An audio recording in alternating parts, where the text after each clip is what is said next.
एक गांव में माँ बेटा एक छोटी सी झोंपड़ी में रहते थे। माँ का नाम उषा देवी और बेटे का नाम फूलचंद था। वे बहुत गरीब थे।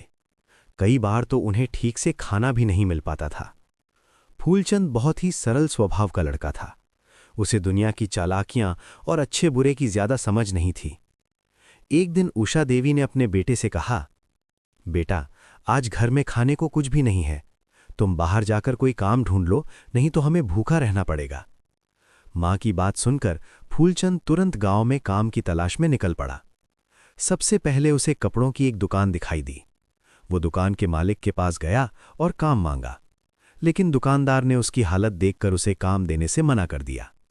निराश होकर फूलचंद आगे बढ़ गया। थोड़ी दूर चलने पर उसे एक किराने की दुकान मिली। उसने वहां के सेठ से काम मांगा।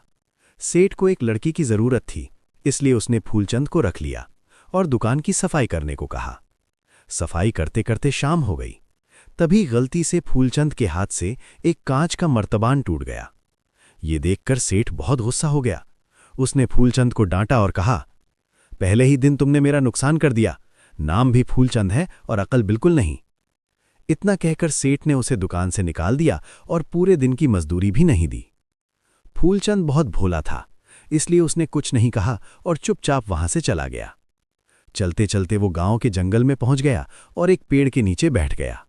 वो बहुत दुखी था। घर में खाने को कुछ नहीं था और दिन भर मेहनत करने के बाद भी उसे पैसे नहीं मिले थे।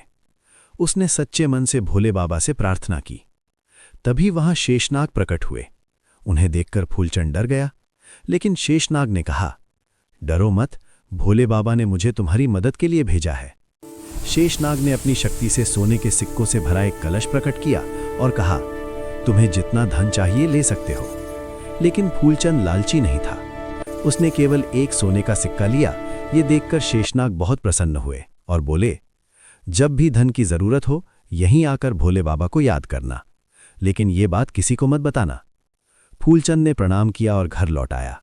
उसने राशन लिया। माँ बेटे ने भरपेट खाना खाया और भगवान का धन्यवाद किया। धीरे धीरे उनके हालात सुधरने लगे। ये सब देखकर पड़ोसी लच्छाराम जलने लगा। वो सोचने लगा कि फूलचंद के पास इतना पैसा कहाँ से आया।